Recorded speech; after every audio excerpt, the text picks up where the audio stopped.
Hey everybody, it's 1 o'clock or very close to 1 o'clock in the afternoon on Sunday, and so this is my Sunday live stream.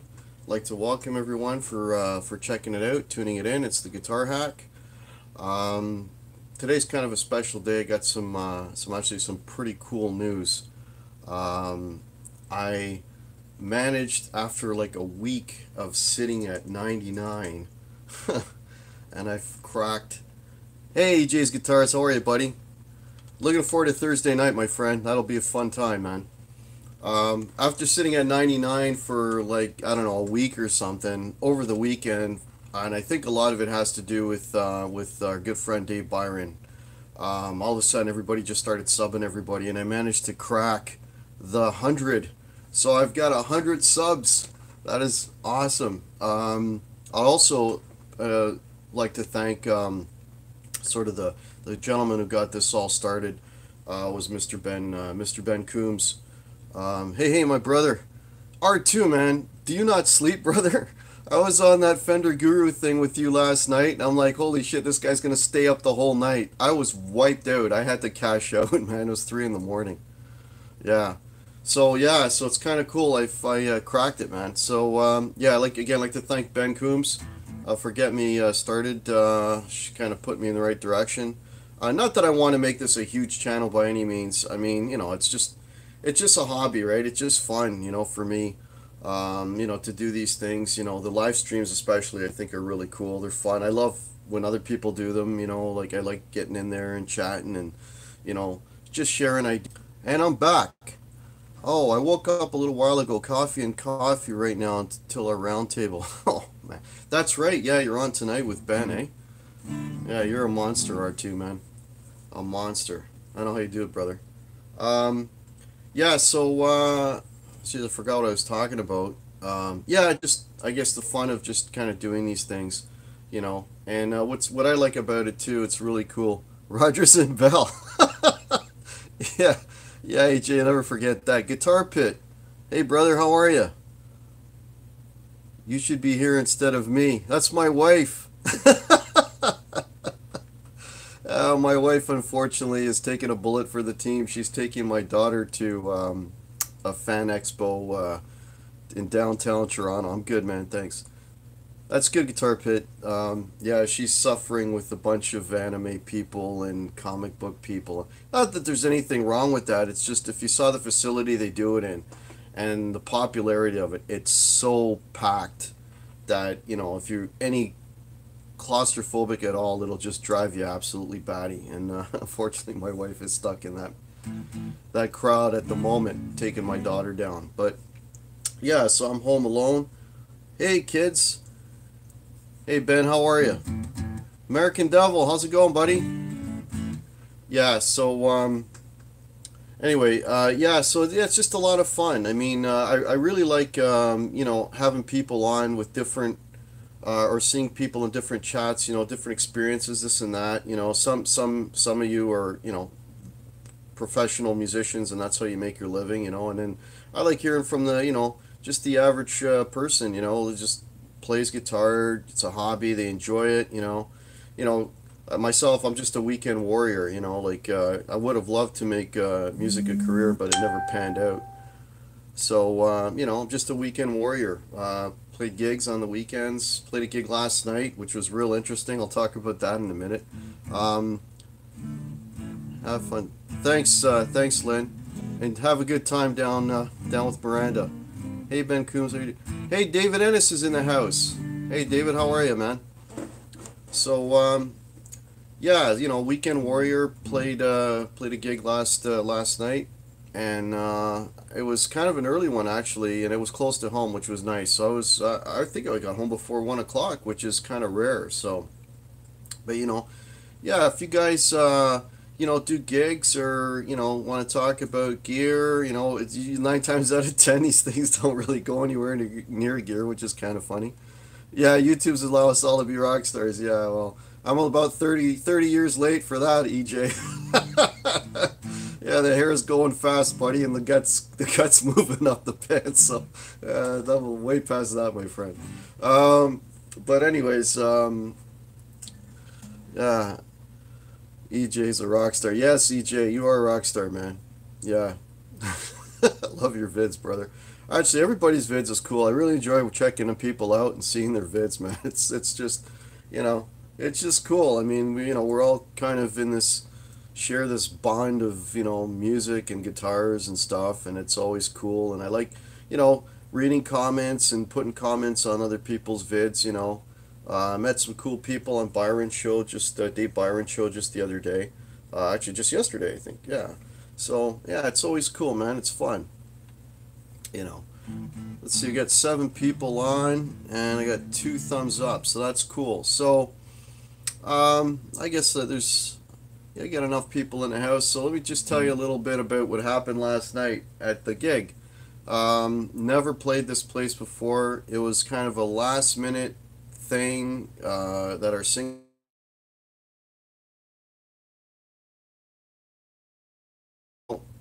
No, we didn't no idea what to expect, and walked in, and it was not. How would I explain it?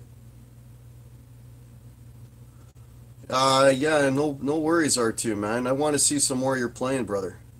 My face is still piecing together. It's just, it all melted the other day. It's just coming back now. So, but anyways, yeah. So we walked in this place, didn't really know what to expect, and it was kind of I don't know if you have these in the U.S., but in Canada we have these things. Okay, looks like I reconnected. Okay, I'm back. I think. I hope. If I'm not, if I'm not back, let me know. Anyways, yeah. So it was kind of a Legion Hall, which is sort of like, you go in there and it's just tables, folded tables and chairs and little beer, and you get, you can buy beer there, more or less beer, pretty much just beer. They don't really mix drinks there or anything, and it's just kind of a very local, kind of a homey kind of place, right? But they did have a stage there. So, and they've had bands there before. So we kind of walk in and we're like, oh man, this isn't really what we're used to. Uh, Still not right after seeing your magic. Yeah, yeah, exactly, EJ. Exactly. Yeah, so we walk in and we check the place out and we set up. And the first thing I hear is the person who runs this place coming over and saying, yeah, can you turn it down? Now, when I was told to turn down, I wasn't turned up. I was like, I literally was just hitting strings. The thing wasn't even on. I was already being told to turn down. I'm like, what? So, you know, anyways, and then the other guitar player, he's got a wireless, so he's sitting out in the crowd, and he's, hitting his guitar, and I can barely hear it coming out of his cabinet. Like, I mean, barely hear it. And it's like, this is the volume you have to be at. I'm like, I can't hear you, and I'm standing 2 feet away from your amp. So I literally played that night. And I kid you not, and I was using, I don't know if you can see it behind me. Okay, I was using, where is it? That Marshall. Okay, that's the Marshall Origin. There it is, man. That's the Marshall Origin, the 50-watt head. Okay, so it has a power soak on it, but I was on full power, so I was at the full 50 watts. I was at less than 0.5. I kid you not, less than 0.5. Because I thought at first it was 0.5, and then I looked closer, not even halfway to 1 is what I was at. And I played most of the night at that volume. I played a nursing home once, they all said to turn. Yeah, well, I guess they couldn't hear, their their hearing aids weren't working, EJ? Yeah, but no. Anyway, it was hilarious, man. It was like, I play right now in my room here. That's about as loud as I was last night. It was hilarious, man. And I was using my pedal board. My pedals are all at unity. And when I was hitting the boost, I was like, there was nothing there. I'm just like, oh man, I couldn't believe it. And then at the end, Absolute Mayhem, how are you, buddy? Jimmy T, how's it going, brother? So at the very end, the very last set, I think I snuck it up to like 0.75. I was howling. Play.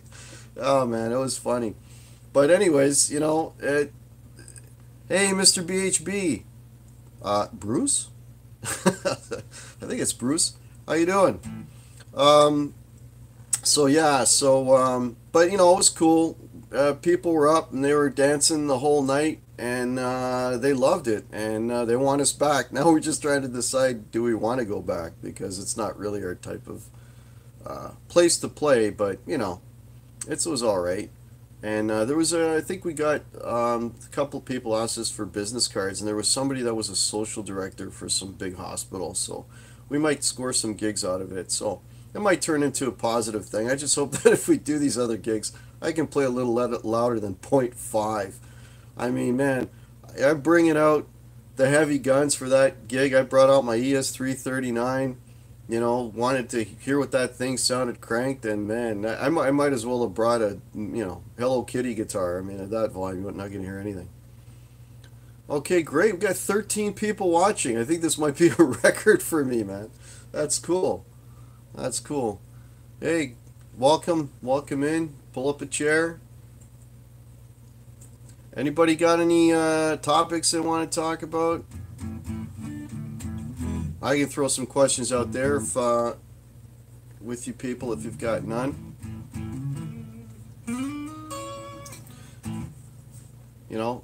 Talk about some gear, talk about some gigs. If you like beer, coffee, and chocolate, you will like it. Breakfast beer.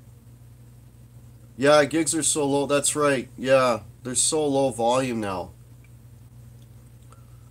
I don't know what it is. It's crazy, but what gets me is, and it didn't happen last night, but a lot of times, you'll play a place and then they'll tell the band to turn down, and then when the band gets off the stage, finally got all the customers served.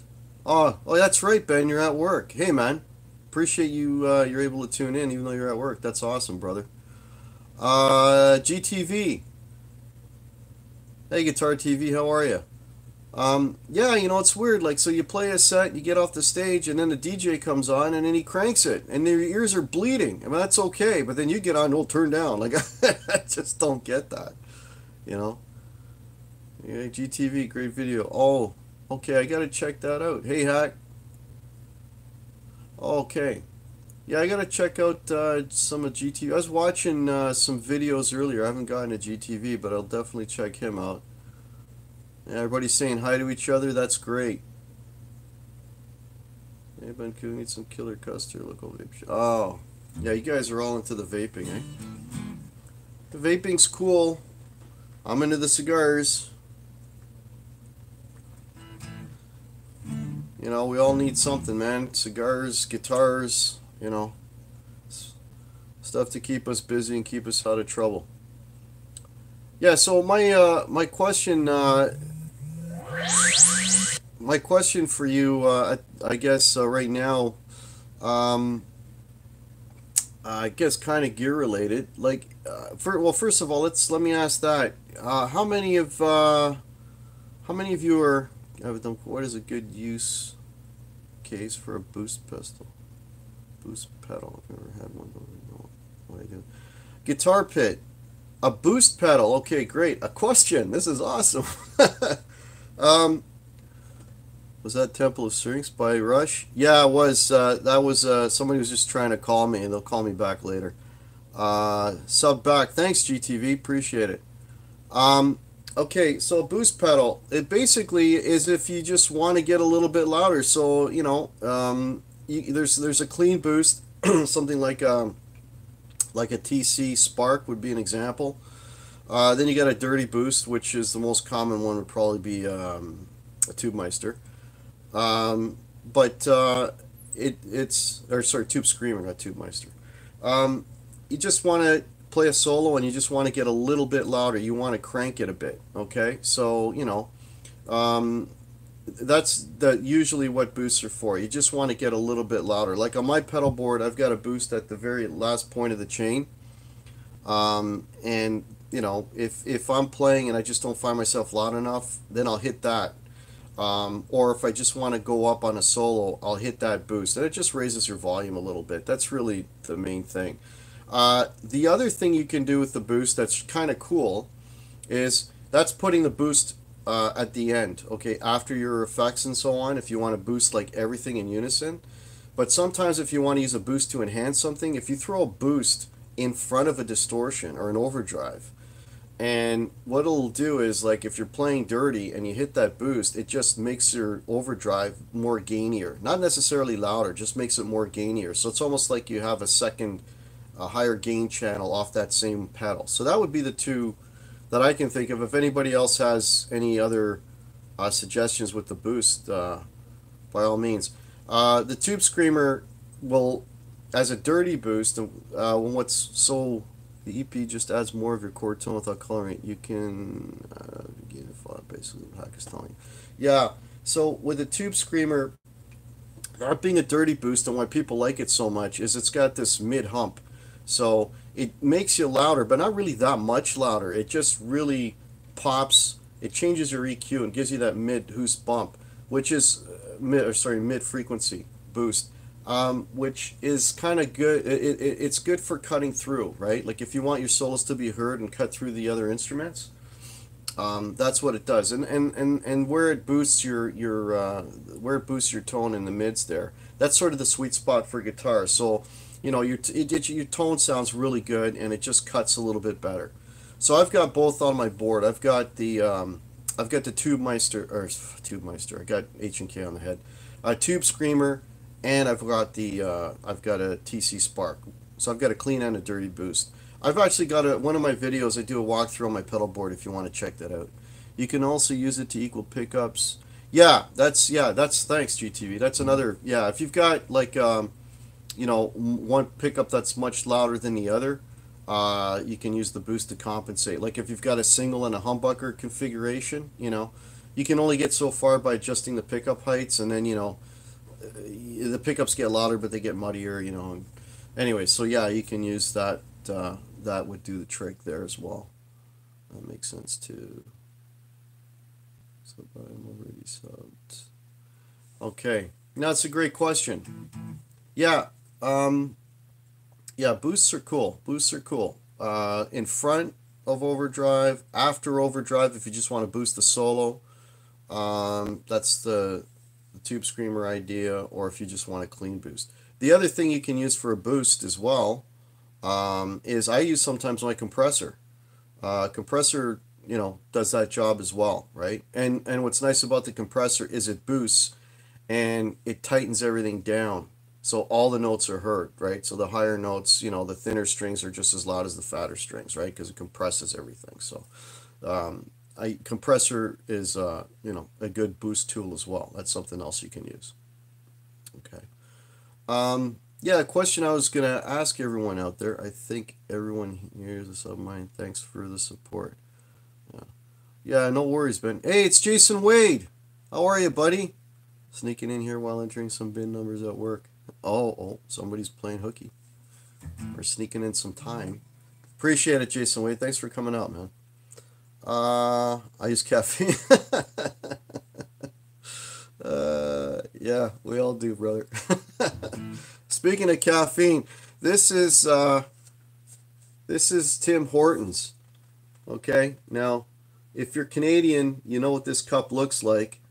I know that Ben Coombs is not a fan, but this is my morning coffee most of the time. It's a Tim Hortons coffee. So, cheers, everyone.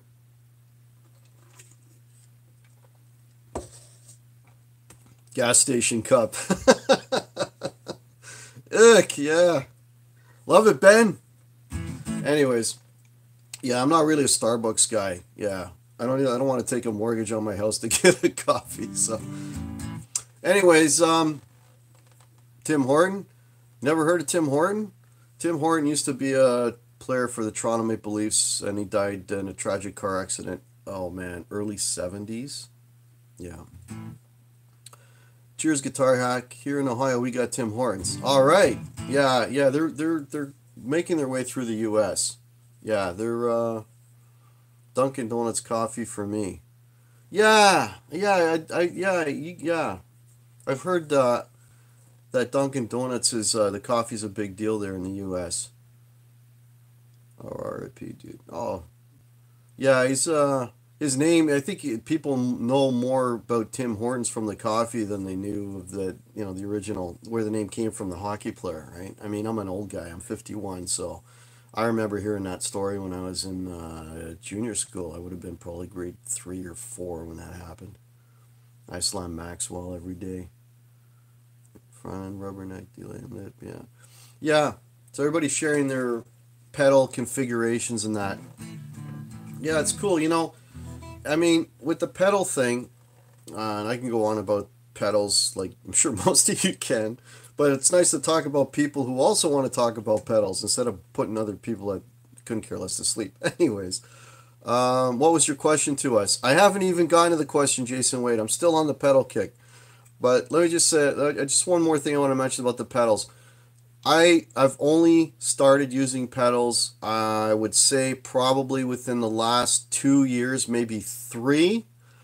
And when just a quick history here, just I don't know if I probably haven't talked about this. I doubt I've talked about this, but I didn't play guitar for 11 years. I stopped cold. I played a lot when I was in my uh, early to mid 20s, and I gigged quite a bit. I probably did in that span of time. Oh, well, 200 shows at least. Um, and then the kids came along and the family and all that kind of stuff, and I stopped playing for years and years. And then about 5 years ago, I was asked to do a fill-in, and I hadn't played in so long, and so like 5 years ago, I had to teach myself how to play guitar again because I had nothing. The fingers were gone, the like nothing, nothing. So and because I was getting into it, and I had no clue, man, I was like no clue. And then I had to learn like 36 songs or something like this. I mean, it was crazy. It was like, and I had a month to do it, okay? So it was thrown in a deep end, which, 9 times out of 10 is actually kind of a better thing, right? So, yeah, so what happened was I needed effects. I didn't know anything about effects. I had no idea, you know. So I just walked into a music store and I'm like, like a complete noob, and I said, "Hey, to the guy there, I need some effects. I need this, I need that. What's the cheapest quick?" Cuz I had no idea if I was going to keep playing or not, right? I might just pack it up after that. So the guy throws me a Boss, I think it was an ME70, right? So multi effects, and it had the programming patches and it had some amp sims on it and so on and so forth. So I used that, and then I kept playing, right? Like, I got the bug again. So I kept going, and then did that gig and then got into some bands and kept playing and kept playing, kept playing, and try to get better, try to get better, try to get back to where I was, and hopefully, get better than what I was. Hope you had a great. Thanks, Dave Byron. I didn't see yours. I'll check your replay out later, buddy. Um, so yes, I kept playing and playing, and then I used that ME70 for 2 years or something, 2.5 years of gigging. Hey Sonia, how are you? And then what happened was, my brother was talking to me about pedals and this and that, but he warned me. He says, this is a deep, deep rabbit hole. If you start getting into pedals, it's endless, right? So I was fortunate enough to have a drummer at the time who had a connection with TC Electronics, and I was able to score some pedals real cheap, and I just kind of picked out the ones I wanted, and I bought the pedal train, and it's just one. The pedal I used on the Voodoo Power Supply, blah blah blah. I got some friends and stuff to hook me up, and I kind of started down that path. And, I actually have a video that I made where I A-B'd the multi-effects with the pedals. And once I did that video and actually heard them back to back, I could not believe how much better the pedal sounds. Like, it blew my mind. It was, whoa, it was incredible. The pedal sound compared to the multi-effects. So after that, I've been strictly pedals all the way through. And, the tap dancing at first, it's another learning curve, right? But once you get used to the tap dancing and you kind of know what to play, you don't even think about it, right? You just play along with it. Okay, So my question to you was, I'm probably missing tons of the chat. Jason Wade Pizza. Okay, I guess somebody's having pizza. Okay, I just was out, and I hope I'm back. If I'm back and everyone can see me, can you please let me know?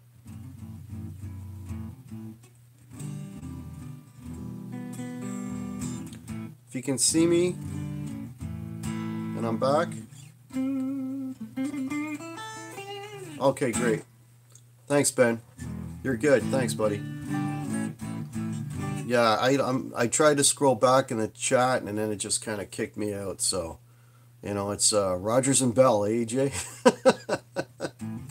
Yeah. So my question to everybody out there, how many of you? Well, we'll start with how many of you are currently gigging. And when I say gigging, I don't mean professional.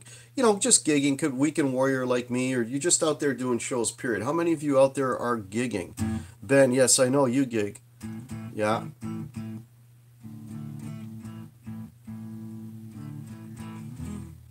Oh, it was Deb's birthday. Yeah. Dave Byron, say happy birthday to Deb for me, please.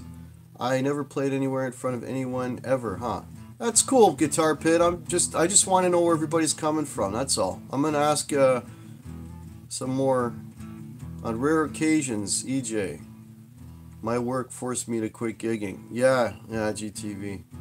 I used to gig. Those were the days. Yeah, I know you used to gig. Yeah, I'm sure you were a monster out there, R2. You're a monster now, brother. Jimmy T has gigged. Okay, cool. Cool. Okay. So, but it's roughly about, well, you got 9 people watching. It's roughly, I've only played once live many years ago. Okay, Sonny. So, roughly half of you have gigged. Okay. How many of you, bedroom gigger? Okay, that was the next question. How many of you are like just play at home for fun? Absolute mayhem. Okay, GD drive a truck. Okay. EJ wants to know what GTV drives.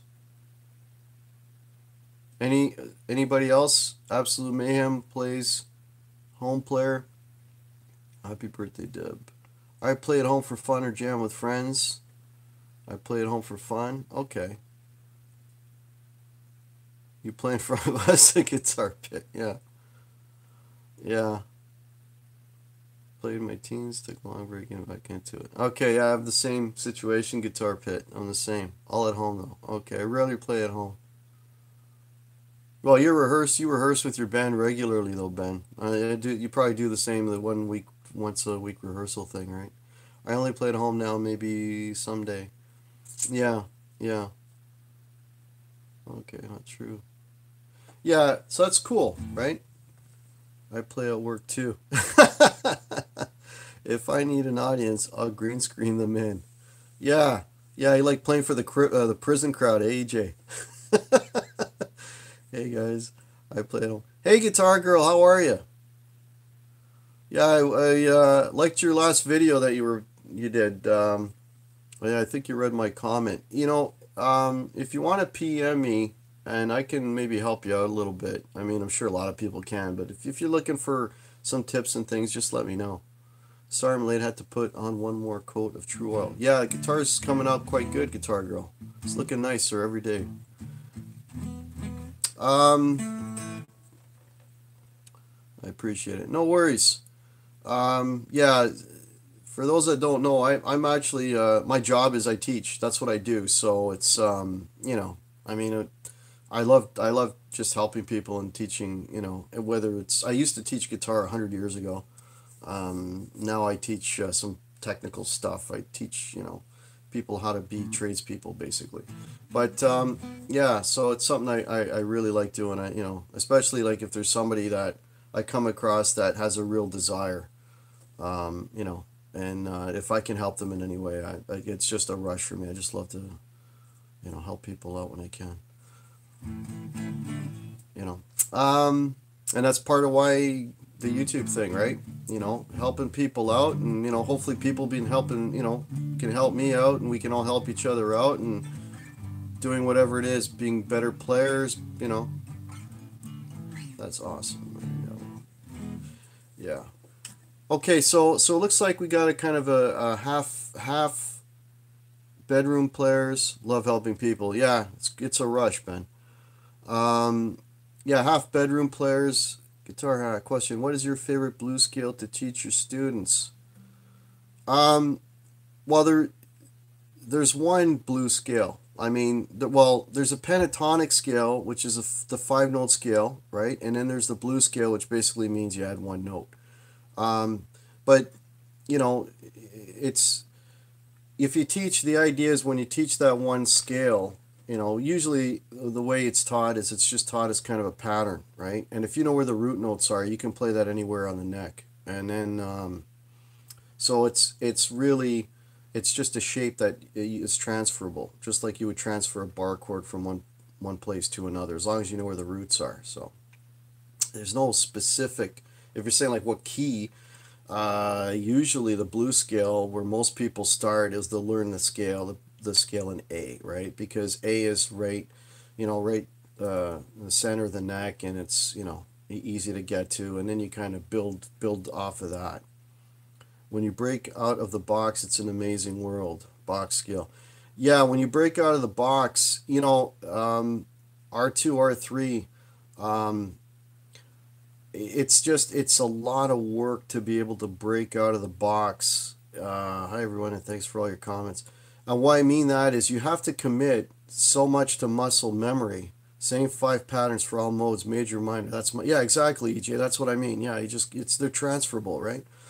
And then from there you get into the diatonics, which is you playing the full eight note scales, and then from there you can play modally, right?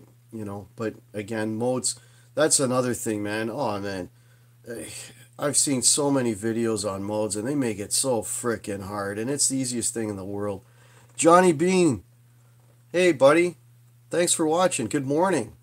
Uh, well, in Toronto right now, it's about 1:30 in the afternoon, and it's a very very humid, really gross day out there, and it's kind of raining right now. Yeah, it's a bad day out there. I've tried and failed to learn any amount of music theory so many times. You know, teaching, I mean, my approach to teaching, and I've been doing it for not guitar, okay? Not a professional teacher. I just like to, it's a hobby again. But in my job teaching, I've been doing it for 18 years. And, sometimes I've got to teach some pretty technical stuff. And the biggest thing with teaching, I find, is just taking the fear out of things. And I say this to my students, like I've got this topic I got to cover with you. I can make this really, really complicated and, and impress you all with how intelligent I am, or I can make it really stupid simple and then you'll all get it, but I won't look as good. That's really what it is 9 times out of 10. So, I'll teach it to them in such a way that, anybody could understand it, and I mean, and the results speak for themselves. The test marks are great, my reviews are great. I mean, I've been doing it for 18 years, so and I get evaluated pretty much every 2 or 3 months. It's crazy. So yeah, so that's the whole thing, and the same thing I would apply that to music. Like some people you watch on YouTube and they'll talk about topics and just make it so friggin' complicated. It's like, yeah, man, you must really know a lot. Or maybe you just don't know how to explain anything. I don't know. I don't know, just me. There is a t-shirt guitar hack. Remove the fear. Yeah, exactly. That's what it is. The best teachers that I've come across are the ones that take the fear out of it. I mean, I went back to school when I was 38, and I did a science degree. And hey, Zach Thong is here. Hey, Zach, how are you? Yeah, I went back to school and I did a science degree. So I was taking some, pretty hard stuff. And I came across this one professor that was teaching me stuff that was like just blew my freaking mind. But he put it in such a way that I'm like, this is easy. It's like, there you go. Are there students who are unteachable? Guitar Girl, yeah, if they don't care and they don't want to know.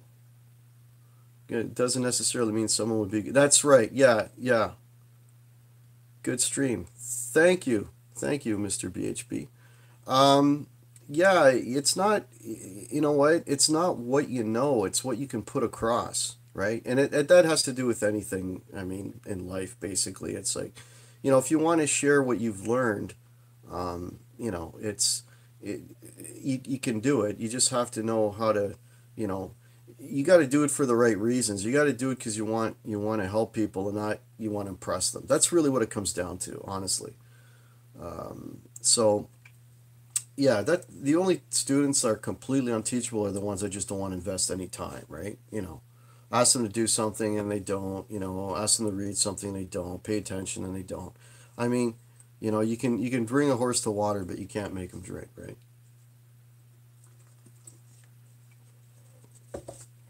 So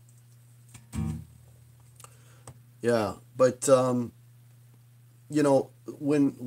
many many moons ago, when I did try to help some kids play guitar,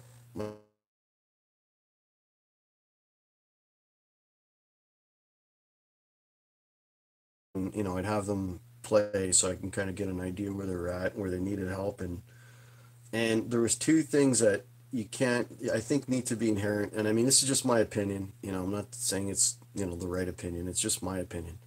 But if they didn't have a sense of time, like if they had to tap their foot and try to like, then I don't think they'd, that's just sort of a raw material that you have to have, right? A sense of time was one, and the other one was just being able to, like a sense of melody, and be able like being able to make a little tune, like, one of the exercises I would do is I would teach like a piece of a scale, and then I'd play along and say, okay, here's three notes, like make a little, little song, a little melody out of these three notes. And I mean, I had one student that, he could play. All right, I reconnected. Am I back? Yes, no, maybe. Okay, all the chats are gone too. Yeah, spinning wheel off and on. Absolute ma'am. Okay, I was gonna hit up the Apple store today, but car needs oil change. All right, I think I'm back now. I froze there for a bit. I don't know what's going on. And buffering comes and goes. You know what's weird is I am sitting in the same room as my router. Like if I reached over, I could touch my router. Okay, now it's crappy weather out there. Someone's using the microwave. Ah, that way I got the twitch. I don't know. Anyways, yeah, so what was I talking about the student? Yeah, so I had this student that had crazy dexterity, really, really good. But, he couldn't make music. He could just had no sense of melody. It's the Wi-Fi and humidity. Yeah, Ben, it's really, I'm sure it's the same where you are. It's really humid. Like I was out there for a minute. It's disgusting out there. I'm sure my connection will suck tonight. Hope not, Ben. I hope your connection's going to be fine. I mean, I'm sure myself and most of the people here will be watching, so I'm hoping your connection will be all right, buddy. Kind of weird too. It must be YouTube. Yeah, yeah, maybe, Johnny. Not sure. What kind of bandwidth do you have? Uh, I don't know what that question means. I mean, I'm on the Canadian internet is like pirate radio. Yeah. I'm on the higher grade package. I'm not sure what my upload speeds and down speeds are. Honestly, I don't know, but hoping to hit 60. Oh, sorry, what was that? Oh, I missed that, EJ. I don't know if I can scroll back and see what you said. Hoping to hit Oh, that was Ben. Hoping to hit 60 watching tonight. I'm sure you will, Ben. I'm sure you will. Your page has been on fire lately. Or your channel, I should say. Hey, old man Dan, how are you? American Devil. Locking nut. 100-foot Ethernet cable is on order. I think your bits will die around 75 feet. Not gonna make it to the end. Hey, old man Dan. Yeah. So, okay, so getting back to the previous topic, man. For you guys with connectivity problems, got to get a decent upstream for streaming. Also worth looking into Ethernet cables or buying a better router. Both help me. Yeah, yeah. You know, I'm not hardwired. I think that's the wireless is the guitar. How far is Long and McQuaid from the Eaton Center? Oh, Long McQuaid from the Eaton Center. Zach, are you coming to Toronto or are you in Toronto? Use Cat 6.7. Yeah, Cat 6A is 10 gigabit to 50 feet. Um, uh, Zach Thong, the closest Lon McQuaid is probably the downtown store, which is at Bloor. Trying to remember. I don't think it's as far east as Spadina, but it's around, or maybe Bathurst. I think is probably the closest one. The closest music store, the big music store downtown that I can think of, the Eaton Center, would be probably Steve's Music, which is at Queen. Queen and Spadina, I think. Yeah. Okay, Ben knows where it is. Ben, I've been using and the Wi-Fi. Also got to make sure. Oh, okay. Yeah, looks like Ben's got a hand in 4 blocks west of Yonge on Bloor, I thought. Yeah, which would be roughly Bathurst, eh, Ben? Be roughly Bathurst. Yeah. Actually, that store, that downtown Long McQuaid store is tech support when you get a kid. Yeah, that Long McQuaid store on Bathurst and Bloor, the downtown store, is good. That's one of the better stores. Yeah, I don't usually go to that one because I cannot stand going downtown. I can't. I don't know. I just don't like driving. It's too crazy. But yeah, the that store is one of the better stores. The guitar hotspot on my extreme from. Yeah, you know what? I think. Well, I know you all in the U.S. You got us beat hands down as far as like internet services like ISPs and wireless and cell phones and everything. Um, you know, it's I don't know. And I've some of the traveling I've done when I've gone to the U.S. or even when I've gone to Europe, I'm just scratching my head. I'm like, man, like you know, RSPs are all evil here too. Don't get too jealous. But when I go to Europe and I see what they've got there, I'm just blown away by how more advanced they are than we are. They spy on us more though. Yeah, yeah. I've heard the stories. Yeah, Euro internet is amazing. 1 gigabit. Yeah, yeah. Europe definitely has. I think Europe's got everybody beat. I mean, even years ago when I was there, like, gee, you could email somebody off a browser on their television set. It was crazy. Need a nap. Yeah, you're gonna need a nap for tonight, Ben. That's for sure. Yeah. Welcome to Intrusion. They'll be studying me for years. Yeah. Yeah. Congratulations, Johnny, on your milestone there. That's awesome. Um. Yeah. So. Just for us. Yeah. Okay. Getting back to the original thing that we were talking about, or I was talking about. We got half bedroom players and we got half gigging people. So, first I'll start with the gigging people. For the gigging people, what are you using for a guitar, effects if you're using any, and amplification? So I'll put that out for the gigging people first. Fellow Canuck Matthew Lamoth. Matthew Lamoth, John, it's amazing.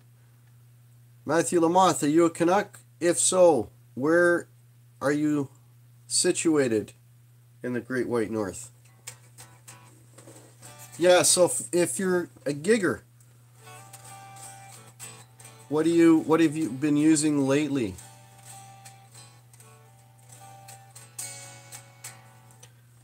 I'm in Ottawa. Oh, cool. Ottawa is gorgeous. I love that city, man. That's such a nice little well, I mean, a decent sized town. I mean, I'm in Toronto, so but it's a great city. It's just I loved visiting Ottawa. Very nice city.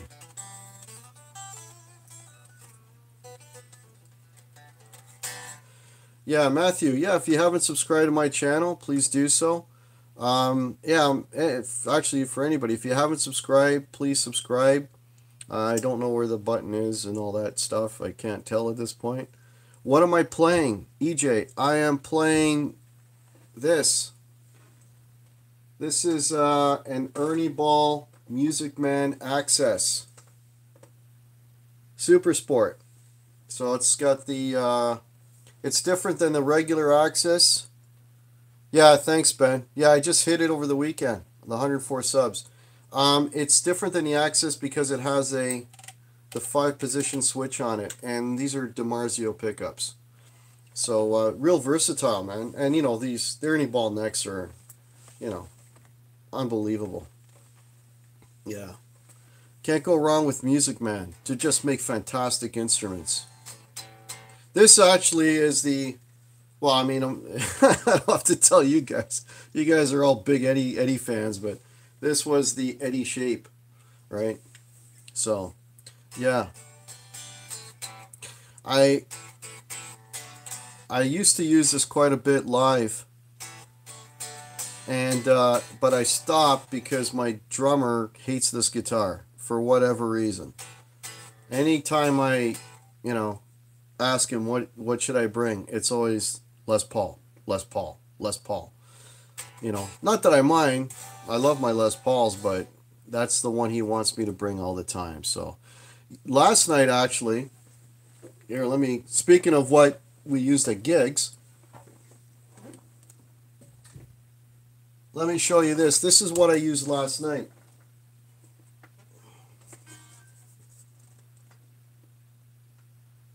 So this is a 339 Gibson ES 339, and for those of you that don't know what a 339 is, let me see that. A 339 is basically a 335 shrunk. So they sound very similar. There's a bit of a difference though. The 339s are a little more, or sorry, 335s, the bigger ones, are a little more airy sounding. Any issues with feedback?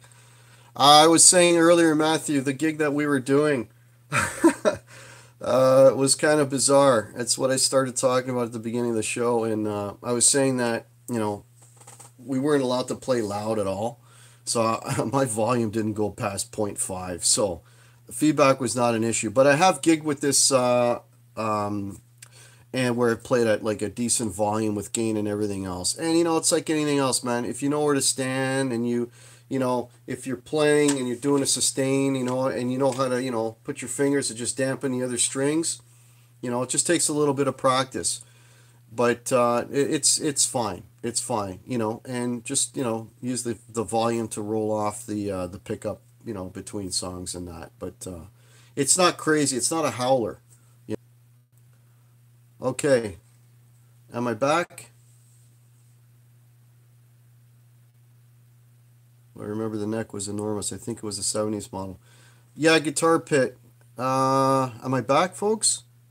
Back again. Thank you. Okay, yeah, Guitar Pit. The neck on this, this is, I've had this for a couple of years. But the guitar, I mean, this was the first year, or I don't know, maybe not the first year, but they did bring back the block inlays for this one because the other ones were dot. And they also did the satin finish, which is why I picked this one up. But speaking of the neck on this is a 60s slim taper neck. All my Les Pauls all have that same neck profile. They're all sort of 60s slim taper, or they're the asymmetrical necks. Yeah, Matthew, if you're new to this whole YouTube guitar chatting and channels and that, you know, yeah, I'm relatively new as well. Very supportive. Everybody kind of helps everybody out. There's some really good information, and what's great about it is, you know, there's a wide variety of experience. So whether you're, a newer player, an older player, everybody's, you know, equally helpful. My LP is a 58 bat neck. Love it. Has the same 60 style. Yeah, yeah, EJ. Yeah, 60 style. The fat necks, there's not the problem that I have with the fat necks. Yeah, we trade pedals in the chats even. That's right. If you want gear, get on a live stream and do some deals. No, just kidding. Um, yeah, the problem that I have with the fat necks is, I mean, my hand is all palm and no fingers. Okay, so I can't play the fat neck guitars. Matthew, okay, EJ. Now that's a downright. That's he's just telling a lie. EJ is not the worst guitar player here. There's a reason why my channel is called Guitar Hack. There is a reason for that name. No, EJ, you're fantastic, buddy. So, yeah, but yeah, the baseball necks, it's personal preference, right? 60s profile necks are actually better for speed. The 58, 59 necks make you think where you are going first. Old man Dan, it's just a comfort thing, really. It's not a speed thing for me. It's just comfort. My hands just my hand is too small to play that neck. That's really what it is. And any of those big, shredder necks, this flat surface wider necks, I can't, I just can't get my hand around it. That's really what it is. I'm not trying to be a shredder. That's just a fact.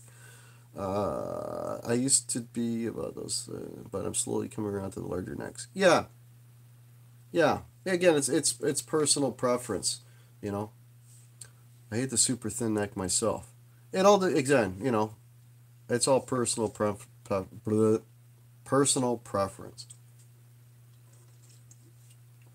One thing that I find, and I think I mentioned this before, is um, usually when I'm in a guitar store, usually what grabs me, and I think most people, is the way the guitar looks, right?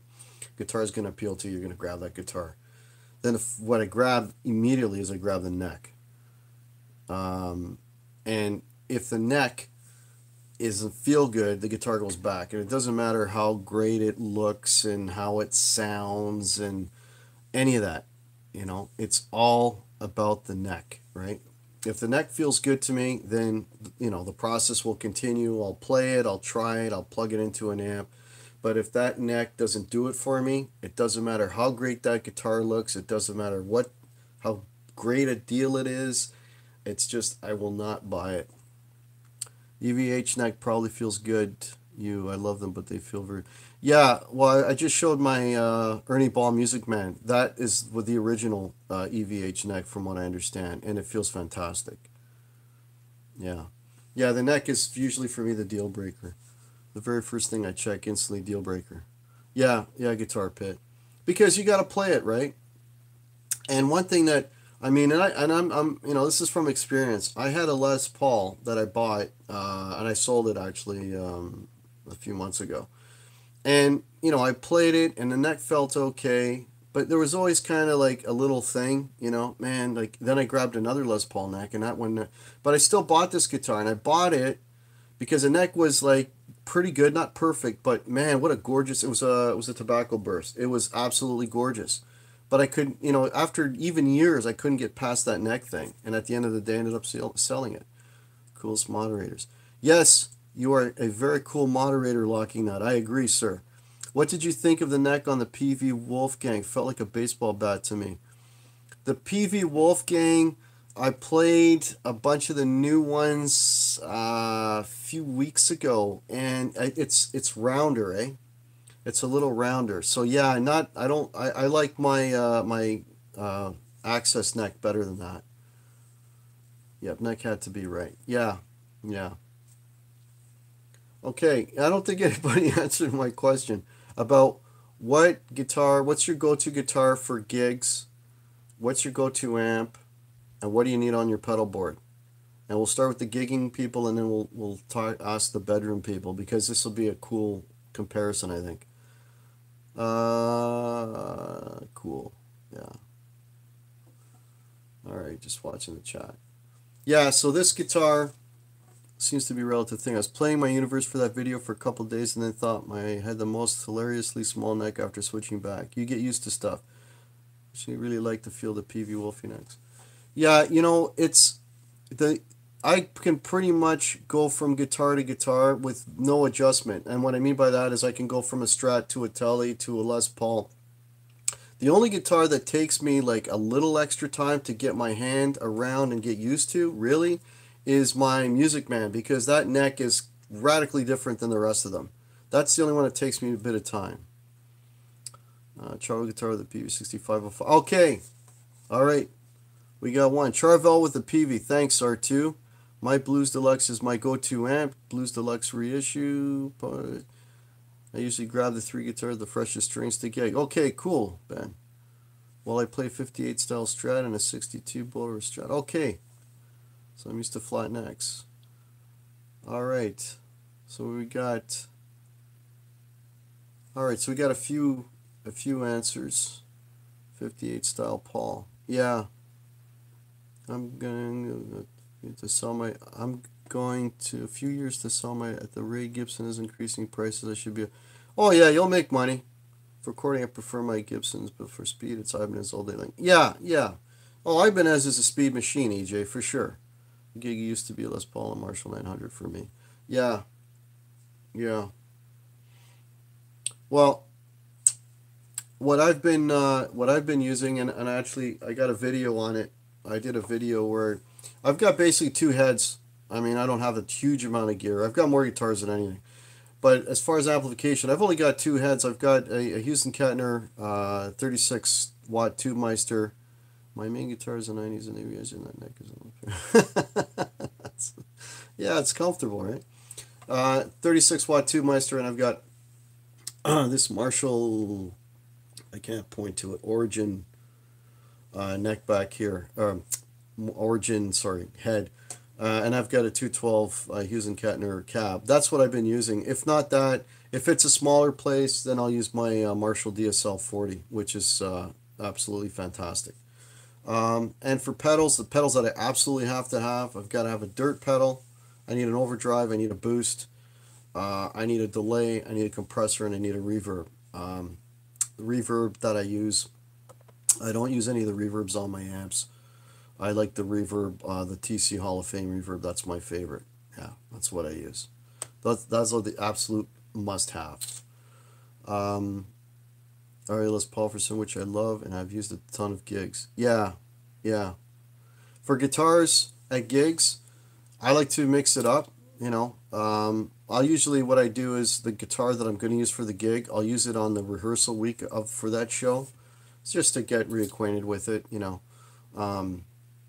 I've been on a Les Paul kick lately. I think this guitar and this past weekend was the first time I deviated from using Les Pauls. I pretty much used Les Pauls for most of the gigs this year. I've got a few of them. I'll go P90 Les Paul. I did that not this yesterday, but the week before. I used a P90 Les Paul, or I'll use my beater Les Paul, my old 2005 standard. I just like mixing it up. Finally got my Kramer back home yesterday. Missed it. Do you find being in a cover band makes you think more about what guitar you play? Well, you know, because in a cover band you have to cover like a wide variety of material. Like last night, I literally played everything from like, you know, Beatles, Roy Orbison, you know, up to like Green Day, Cheap Trick. You know, all over the map, right?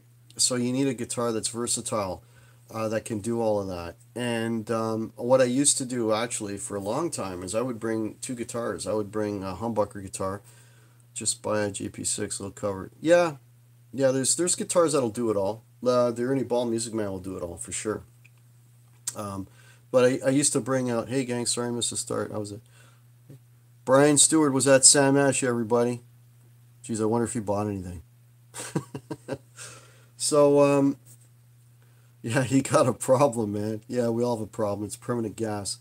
But I used to, yeah, so because of covering a variety of material, I used to bring a single coil guitar, and I used to bring a humbucker guitar. So I generally bring my Strat and something else, Les Paul, or bring the telly and something else.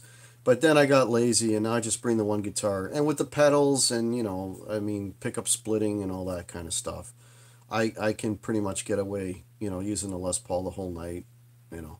A Strat the whole night, not so much because, some of the beefier tunes I really need the humbucker. Yeah. I usually bring an LP and a telly. Yeah, Les Paul and a telly would cover everything. And you know what? I don't know. Here's a question for you. Here's a consideration too. Okay. Now the place I was playing last night, I took the 339. Okay. Now if anybody knows, a 339 is a pretty expensive guitar, right? I had to trade in and cash and all that to get this thing. But is it a consideration for you folks as to what guitar to take? Because depending on the place you're going to go, like if it's a safe place and a place you're familiar with, you're going to bring like maybe a little more expensive instrument. If it's a place that's kind of like, the place I was at the other day, kind of downtown, kind of, a little sketchy, then I brought one of my beaters. Is that a consideration for some of you that are gigging? Just wondering, because that's something that I think about, like what, if something were to happen, what's the least expensive guitar? Yeah, I mean, it's still a good instrument and plays well and all that, but yeah, probably don't take a custom 24 to a shady place. Okay. Custom 24. Yeah, I definitely, okay, I lost that one. Let's see. I lost Old Man Dan's comment. But, yeah, don't definitely be consideration. The venue is a bit of a factor, but I've also gigged vintage gear. I don't, yeah. Yeah, you're pretty brave, Ben, because you've got some really good vintage guitar that you use. I gig with yeah, man, that's 71 telly. Yeah, most people wouldn't let that out past their front door, man. Yeah, you're brave to do that, buddy. Yeah, so that's a consideration too, Yeah, I mean, I've knock on wood. Yeah, I agree. Consider it, but I've played my best gear in sketchy Halifax clubs. Okay, Matthew. Okay, we got two brave souls in the chat. Just arrived. Okay, I just saw that. Just arrived and just wondering, what do you teach professionally? We'll catch the rest on the rerun. Dave Byron, I teach trades. I teach people how to work in the trades, specifically electrical. I used to be an electrician. I still am. I teach it now as opposed to doing it. Yeah. I didn't take my main telly on tour to Mexico because I didn't know if I was even coming back. Okay, we're talking about instruments safety. Johnny's talking about personal safety. Yeah, Mexico is yeah. It's you hear a lot of stories about Mexico. Just like 2 weeks ago, we had friends that went on a honeymoon to Mexico and they stayed at our place and they came back in one piece and all that, but when they got to the airport, they had a carry-on bag with, and they had jewelry and stuff, and they were going to do the carry. I see some cool Kiss stuff on the walls. Yes, I am a huge Kiss fan, Brian. Kiss is why I play guitar. Anyways, yeah, so they had the carry-on with the jewelry and stuff, and they get to the Mexican airport. I don't know what city it was, and they said, "Well, you can't take that carry-on. We have to check it." So of course, what did they do? They stole all of their stuff. I was an apprentice for a while okay, yeah, that's what I do. American Devil is apprenticeship. Yeah. I don't know what kind of system they have in the States for apprenticeship, but in Canada, we do it the old, adopted the British system. So, you study with a journeyman and then you have to go to trade school. And then when you come to the trade school, that's when you encounter guys like me, who've got, have the trade, have the experience, and basically we just share with you what we've learned and cover the curriculum, and that's basically it. Cheap guitars for venues, I don't know. Yeah, we got pulled over down there, and the cops waited.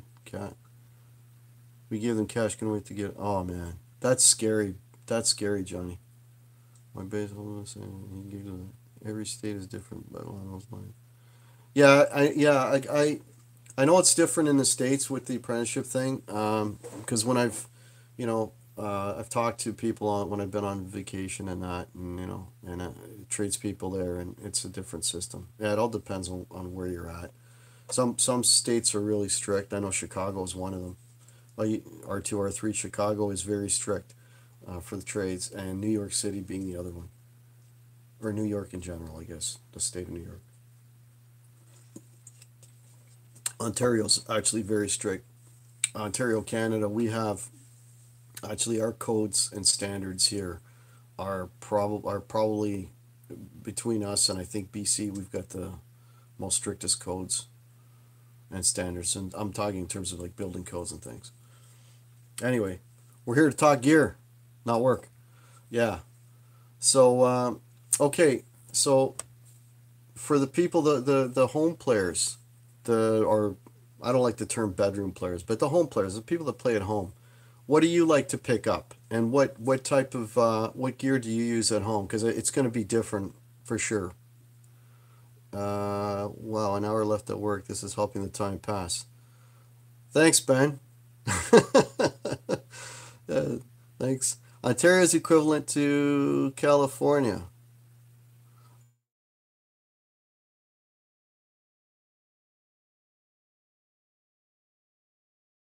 Um, what the building codes are in California. I mean, I'm sure they're even more strict because of the earthquakes. Favorite pick? I use a Dunlop Big Stubby. Katana 50 for me, perfect for my needs. Brian Stewart, my other guitar player, just bought a 100-watt katana and will be using that live. Yeah. Precision overdrive. That's about it. Tuner and a looper. Sometimes for myself using the overdrive, the less known track playing. Yeah, that's cool.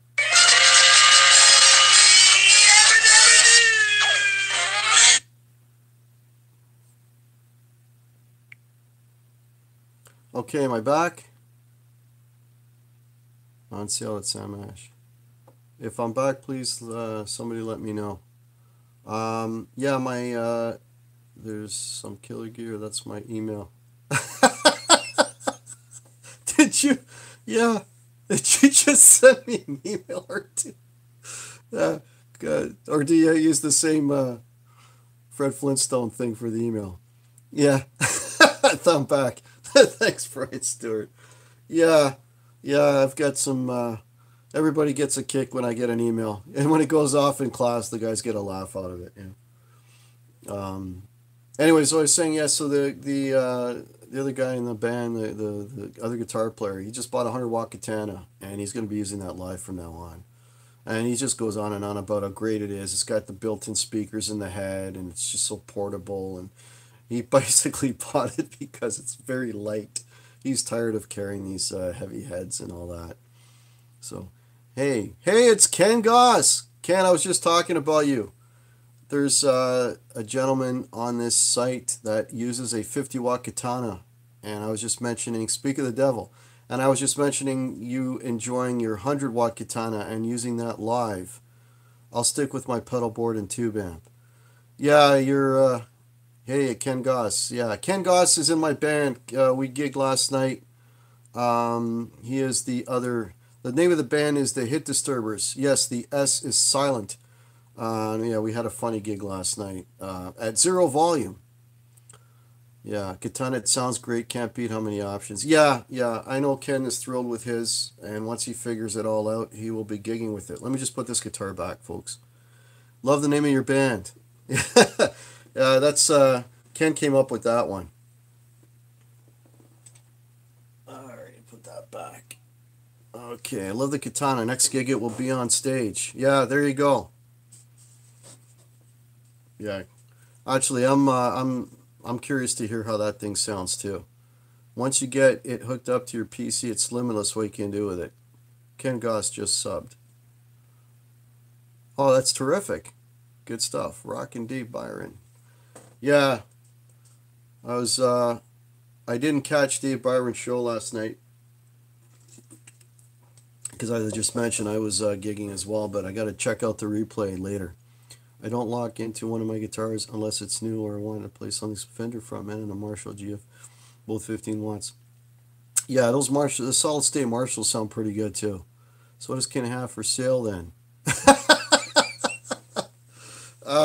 Yeah. Actually, Ben, yeah.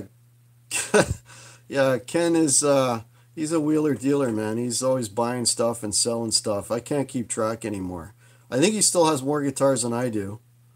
Um, yeah, like I need more gear. Yeah. It's funny because when I'm the worst person you want to text and ask, should I buy this guitar? Because I always have the same answer. It's yes. And the next thing out of my mouth is buy it now. Yeah, right on, brother. 11 days until a new guitar day for me. Oh, yeah, you're counting down, eh? Yeah. Anticipation. It's that old ketchup commercial, right? The Carly Simon song. Probably hear it in your head all the time. Gigging musicians, do you still find time to just zone out and connect with the guitar, or is it all just rehearsal? You know, a Guitar Girl. When the crowd is into it and they're enjoying it, then you're just playing for the crowd. You're not even looking at what you're playing. You're just having as much fun as they are. You know. I'm thinking about the EVH. Yeah, buy it. Beyond excited. Yeah. Yeah, Guitar Girl, it's, the only time I'm really getting into the guitar and like enjoying what I'm doing is when I'm soloing. And I kind of, I mean, and Ken can attest to this. I like to make shit up on the, or sorry, make things up on the spot. So, and then if the tone is good and the guitar sounds good, then I just kind of go for it, you know. But yeah, that's it. That's really it. But when I really connect the most of the guitar is when I'm just sitting at home playing, you know, or I could put a backing track on, and just play along with it. That's when I'm really getting into it, is at home, because when you're doing a gig, you're more listening to the band and looking at the crowd and trying to get them into it. I find I disappear more at the bad gigs with no people.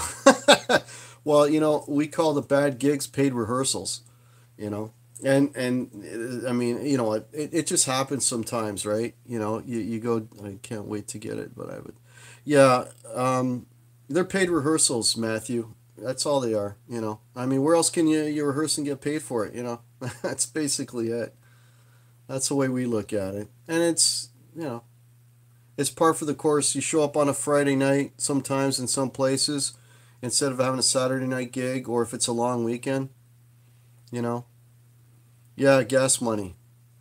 Yeah, like I don't know what kind of money, you guys get paid in the US, the bars and that, but in Toronto, basically we make enough to pay for our beer and our gas.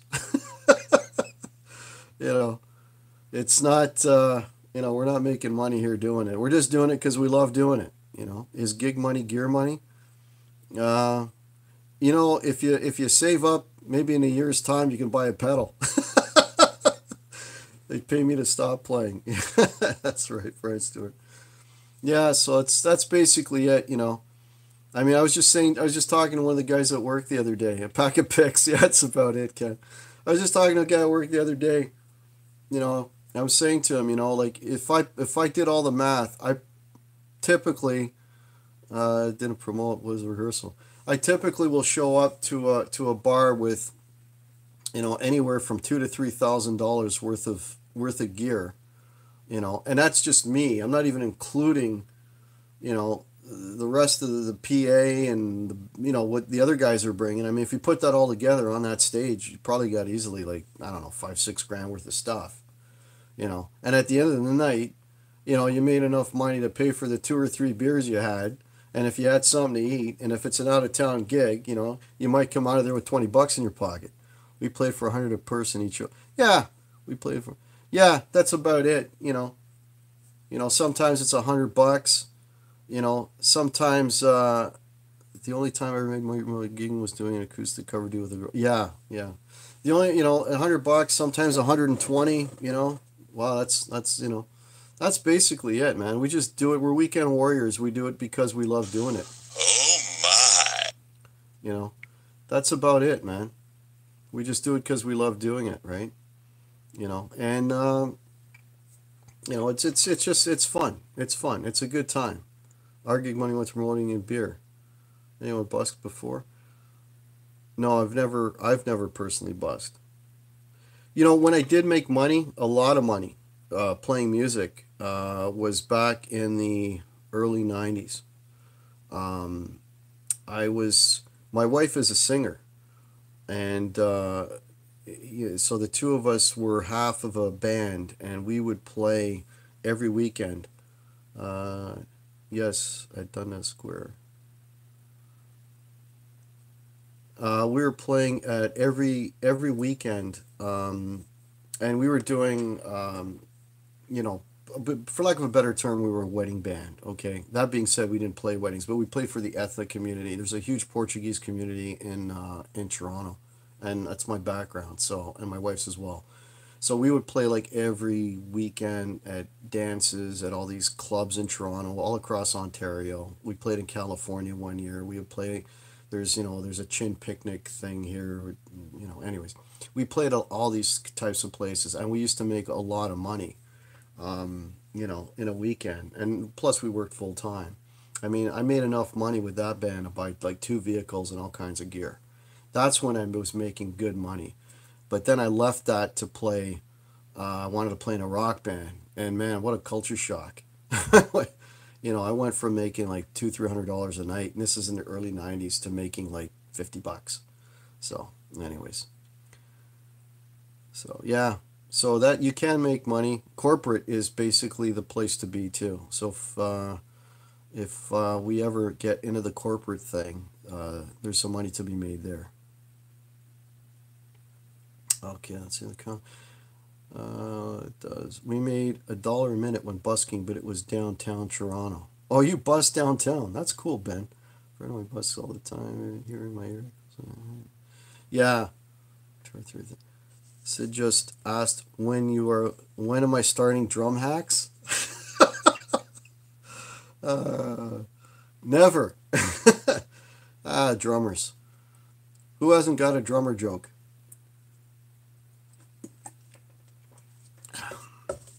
Okay, here's one drummer joke. How can you tell when the stage is level? Anybody? How can you tell when the stage has been built level? Bass hack. No, I'm sure Ben's got a lot of drummer jokes. You can tell when the stage is level because the drool is coming out of both sides of the drummer's mouth. There you go. That's one drummer joke out of hundreds. Yeah. We got bass jokes too, but we won't pick on the bass players. Mind you, we comes out both sides of the mouth equally there. Ben knows that one. Yeah. We got bass jokes there as well too. We pick on our bass player. Our bass player, it comes in one day and he's got 5 strings on his bass. We're like, what's the extra string for? You gonna use that for a strap? We don't get it. Stuff like that. You know. And then the weird thing too, the bass player shows up with a pedal board. What the hell's a bass player need pedals for? I don't. Yeah. So anyway, yeah, lots of abuse for the bass player. Basically, abuse for anybody that doesn't play guitar. Yeah. All right, just catching up on the chat here. We love our bandmates. Yes. Yeah, we do. We have a good time. We have fun. Even when the gigs are weird, like yesterday, we always get a laugh out of it. Everybody's got their personality, their quirks. Craig Reckless, how are you? Craig, yeah, we're an hour and 20 into this chat. We got 18 people watching, 12 thumbs up, which is great. If you haven't subscribed to my channel, please subscribe. I was lucky enough to crack the 100 sub milestone this week, so that's kind of cool. And again, my channel, if you're not familiar with it, it's just talking gear.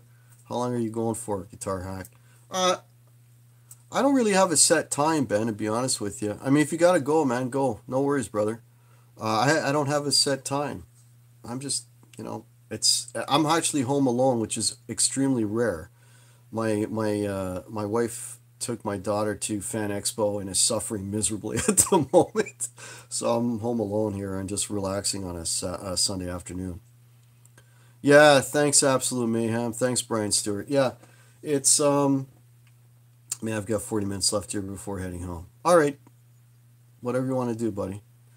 Yeah. So I'm just Sunday afternoon here. It's a crappy day outside, so I'm just kind of sitting indoors, avoiding the rain and the humidity, and talking with you folks, which is very, very cool. You know, been laying on the couch with the wife watching a movie. Just turned my phone on. Guitar Hack missed that one at Johnny V. Oh, was there a joke? Did I miss a joke? Let me go back. Scrolling back.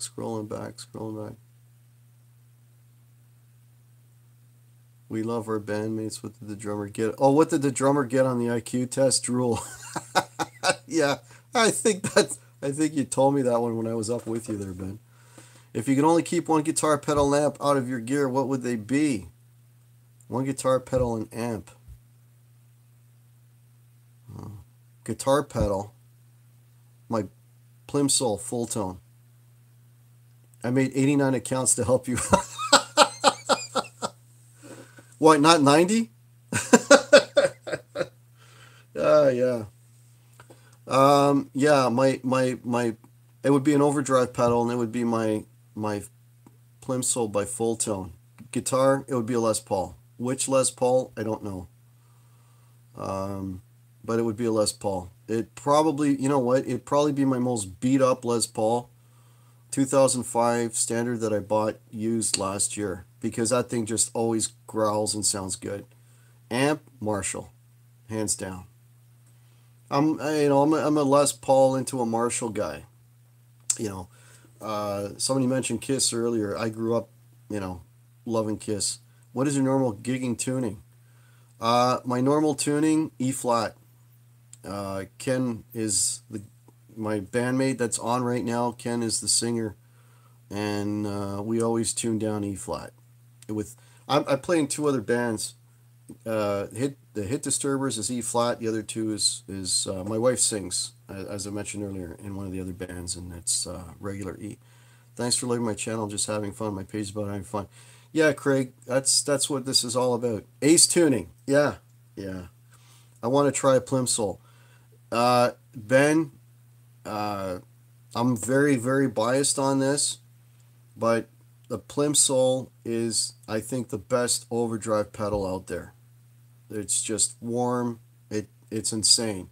Now, that being said, I generally play Les Pauls through it, okay, at humbuckers, but it is a fantastic pedal. And you can find them used all the time. So, yeah, it's a great pedal. Absolutely love the Plimsoll. I'm really looking forward to getting that Outlaw this week. I want to try it out. It might go on my board. I'm thinking about, I don't know how it would work as a dirty boost, but that's what I might try it as. As sort of an alternative to the Tube Screamer. So I don't know if it'll do that, if it might work better as just a standalone dirt pedal. So one or the other. I'm trading a guy a fuzz pedal for the Full Tone Full Drive. Anyone try that? No, Matthew, I don't know that pedal. I don't. I do know that the Full Tone, please, so smooth and creamy. Yeah, old man Dan, it's a great pedal. I know Full Tone they make good quality stuff. So, but that specific pedal, I haven't tried. The other pedals that I've had, yeah, it cleans up nice. Full Drive is nice. Thanks, Ben. And Absolute Full Drive is cool. Yeah. Okay, so some of you have tried a Full Drive out. Yeah. At dirt pedals, it's like, it's the same thing with guitar necks and everything else we talked about. It's a real personal thing. Now I'll give you an example. But I like the Blues Driver. Okay, so there you go. So there's Brian Stewart. Everybody goes on about how great the Tube Screamer is. Brian, prefers the Blues Driver. Everybody, has their own thing, right? There, one of the pedals that's real common is, by Full Tone as well as the OCD. I don't like the OCD. I tried it. I didn't like it. I mean, I put the OCD when I was looking at, like a main drive. I was A-Bing the OCD with the plimsoll, and the plimsoll absolutely blew it away. So again, it's a very, it's a personal thing. It's the gear you use, the amp you use it with, you know. So, it's all what you prefer. Well, there, Ken sold his OCD. How does the plimsoll compare to Blues Driver? The plimsoll. Okay, I got booted out again. I hope I'm back in. If I am, can somebody please let me know if I'm back in? I have a different overdrive pedal. Wow, that's cool. Not familiar. I'll have to check that out. Not familiar with it. What's familiar with? Rory's Rangemaster. Yeah, I've never heard of that one. You are back. Rinse and repeat. Yeah, okay. I think it was Brian that was asking about the difference between the Blues Driver. The Blues Driver is a much lower gain pedal. The Plimsoll, it's actually the Plimsoll has two gain stages. Um, so it's almost like two dirt pedals in one, right? There's there's like an overdrive stage, and then there's a hard clipping or distortion stage. So you can get, if you want that sort of more metal, so the hard clipping, the square wave kind of thing going, like distortion. The Plimsoll can do that. If you just like more of a classic rock kind of bluesy distortion, it'll do that as well. So you can, it's got a wider range of dirt on the Plimsoll than the Blues Driver. So that's basically it, right? A Blues Driver is more of a lower gain. It's more of a tube screamery kind of deal. Yeah, yeah. But you're back, rinse and repeat. Okay, am I not seeing? Oh, here we go. I've been told to get a Blues Driver. Yeah, nothing wrong with the Blues Driver, Guitar Girl. It's a great pedal. Nothing wrong with it at all. If you want to know, do you let me know? Yeah, Ben can probably hook you up. Maybe Outlaw's got. Doesn't Outlaw have like a tube screamery type of pedal? I use a clean boost and an Ibanez tube screamer, so I choose which one I want for each leader. I play both. Yeah, they both. Yeah, like a tube screamer in front of a dirty amp. I mean, everybody knows that trick, right? It sounds great. I barely begun my pedal journey yet. Yes, the Cactus. There you go. Yeah, I thought there was one in there, Ben. I know they've got quite a variety of pedals. Blues Driver is more versatile than the tube screamer, I think. Yeah, it is. Yeah, I agree. I agree. Did someone say? Oh, I'm not touching that. We. Yeah. But you know what? Like, careful, you will end up with, yeah, pedal acquisition syndrome, old man Dan. Tube screamers front of a Marshall preamp into a Marshall DSO. Yeah. Yeah, that's an old trick. The thing is, you know, if you're totally new to pedals, and I think you're doing this already, Guitar Girl, you've got a multi effects. That's probably the best way to start, and kind of decide. So you get a taste of what all the different effects sound like, and then you can go with the pedals from there. Then you'll figure out what effects you really need or want, and then go from there. But like I was saying earlier, once you go pedals, I don't think you'll ever go back. Again, that's just me. I love the mini tube screamer in front of my Marshall. That's Mark. Hey, Mark Dillon, how are you? Didn't see you in the chat. Yeah, the mini tube screamer is what I use as well. Yeah, 14-year-old boy brain. Multi effects are like greatest hits records. That's actually a really good analogy. Yeah, really good analogy. If there's people that have popped in and I haven't said hello, I apologize. I'm yakking and it's kind of going past and I'm missing out on some of you. I really apologize, but welcome everybody. I'm keeping that one. Yeah. I remember when everyone used chorus and no one used chorus. You know what? There's a lot of chorus hate. I don't know why. It's a great effect. All my 80s to 19 watching 15 thumbs up. Yeah. That's awesome. Thanks, guys. Some use Tube Screamer for a great metal sound. Yeah, yeah. So if I haven't said so, again, I really appreciate everybody joining in. 19 is a record for me on this live stream. I can't believe I've got 19 people watching. This is absolutely fantastic. Um, Appreciate everybody coming on. If you haven't subbed already, please sub my channel. I just broke 100 this week, which is a big deal. And I got Ben on here now. I said it earlier and I'll say it again. I'd like to thank Ben Coombs. Buddy, you're awesome. You got me started in this thing, and it's so much fun, and I really appreciate your help. If anybody has not subbed to Ben's channel, sub Ben's channel. He's a fantastic guy, Canadian guy, fellow Canuck, and check him out. He's got a live stream tonight himself. He's doing a roundtable tonight, so check that out. And yeah, and Dave Byron as well. Dave Byron, he's another fantastic. I got so many. If you go to my channel, just look at my subs. They're all fantastic. You know, if you're new to this, and I am very, very new to this, relatively new to this, you know, it's a great community. It's just nice, you know, seeing people come on, talking about gear, talking about stuff that you love, that you know, I mean, for me, there's not a lot of people you can talk gear with for, what, I'm on an hour and a half here now, you know. And so it's just nice that you've got a bunch of people you can just, you know, shoot the blank with, you know what I mean, about gear and everything. It's just, it's really cool. And you know, the whole deal with the channel for me was, you know, just sharing ideas with people and sharing the passion, and you know, not for any level of player, like it doesn't matter, like, you know, and helping people out, you know, like, you know, and you know, I help you out, you help me out, you know, if I got questions about things. Actually, I have a question, and it's a very technical question, and I just remembered it now, and I've got some monsters in this, I'm sure, in this chat that can answer this question. Some absolute gear monsters. Okay, here's my question. This is legit because I don't know what to do here. I am selling a set of Gibson pickups, 496R and 500T. They came out of a Les Paul Classic that I had. Okay, now I didn't take the pickups out. Someone else did. So they did not label on the pickup which is the bridge and which is the neck. So I'm selling them to a gentleman, and he just emailed me yesterday. He's like, can you tell me which is which? Now, the pickup, okay, it says I'm live again. I got kicked out again.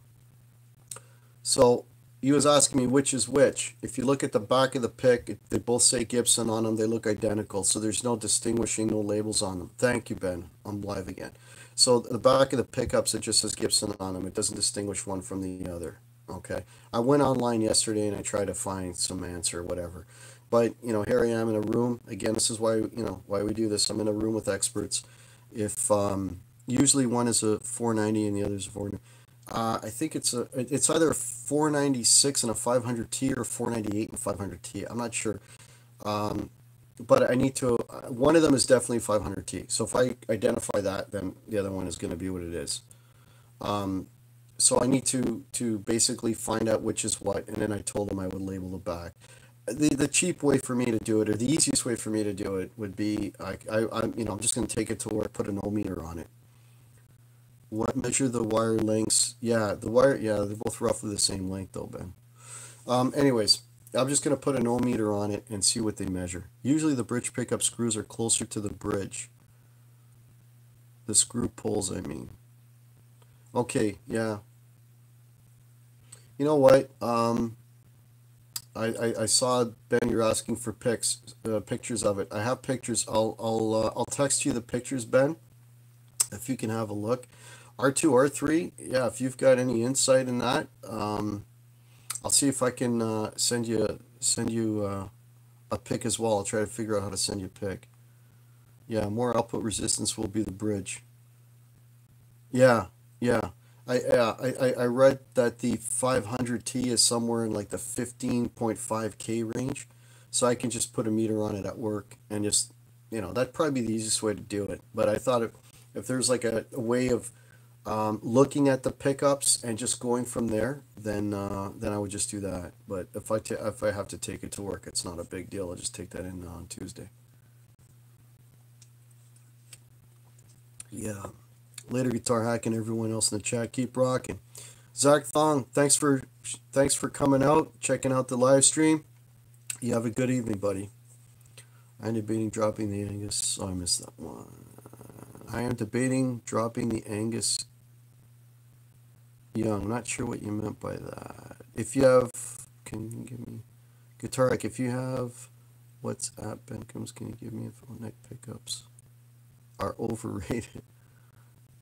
Electricians, where can I get copper shielding tape? Where can you get copper shielding tape?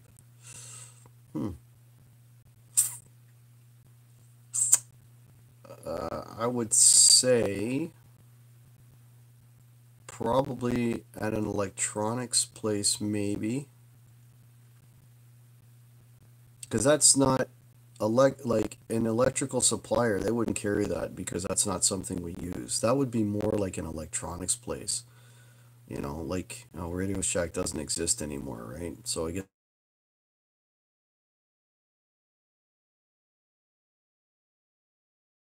would have something like that. Yeah. Okay. I'm getting kicked out here quite often, so I think maybe I should be ending this soon. Static sounds like connection ground. Guitar shop static. I gotta make sure it's conductive though. Back. Okay, I guess that means I'm back. Absolutely am. The kids are playing PC games online again. No, I have no kids at home.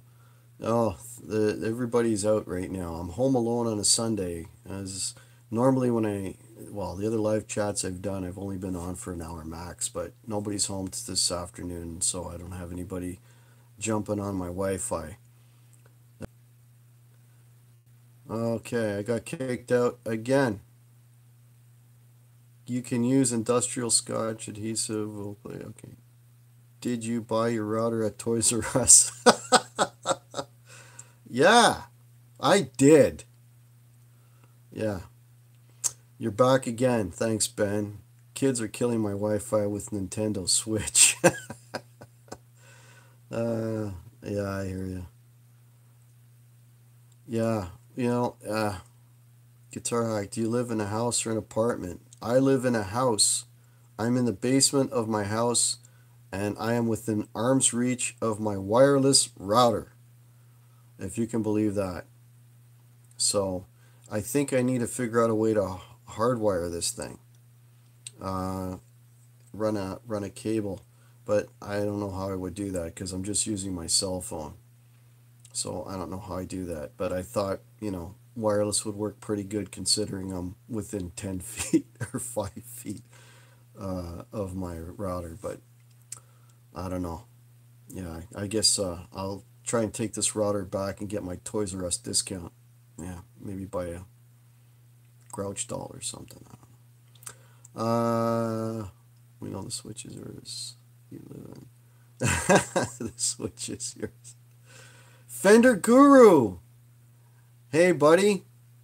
Fender Guru, I was trying to stay up to watch your live stream last night. I know you were having some technical difficulties, as I am currently. Anyways, but yeah, I was too late, but I saw your replay this morning with Simon and Carl, and yeah, it was great, man. You know what?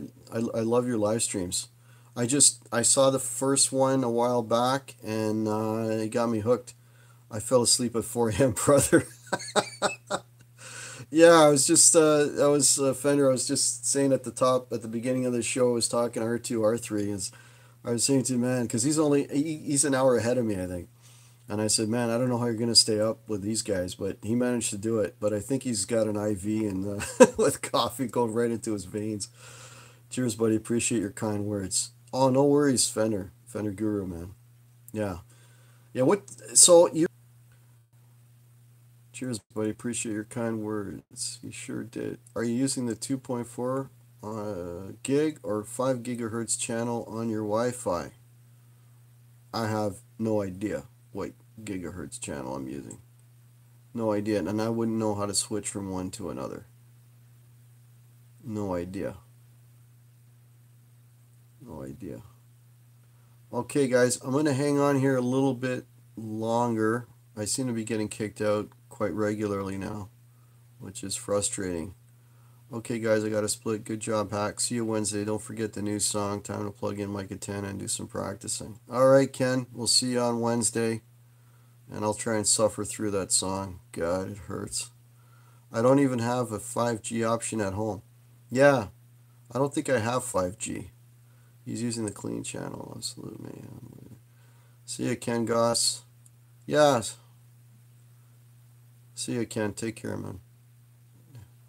Yeah, so yeah, Fender Guru. Yeah, it was. I'm thinking you're probably 12 or 13 hours ahead or behind. I'm not quite sure. What time is it? You're from New Zealand, am I correct, Fender Guru? And what if you are? Let me know. And what time is it there? 16 hours ahead of us. Wow. Okay, so I was way off. 16 hours ahead of us. So I got to do some math here now. So it would be, wow, it's very early morning. 6:30 a.m. Wow. Well, glad you were able to pop in, Fender Guru. Monday morning. Is Monday a holiday for you, Fender Guru? Because in U.S. and Canada, Monday is a holiday for us. Wow. I guess, Ben, you've become an expert with time zones, eh? With all the people from all over the place watching. You guys have all been super cool, but this gear chat makes me want to play. Cheers, everyone. Okay, Matthew, thanks for coming on board, man. You have a great day. 4:40 a.m. Monday here. Whoa, Jimmy T. Man, you're up pretty late, or are you getting up early? I don't know. Either or. That's crazy. Labor Day. Happy Labor Day. Hate to be annoying, but can you break out your guitar? Okay. I've got a couple of them here. Are you a Gibson fan or an Ernie Ball fan? Let me know, and I'll break out that guitar. Fish taco. Let me know what you would prefer to see. Nice meeting you, Matthew. Yeah. Yeah, we've got some new faces, new names here. Gibson. Okay. Fish taco. Gibson coming right up.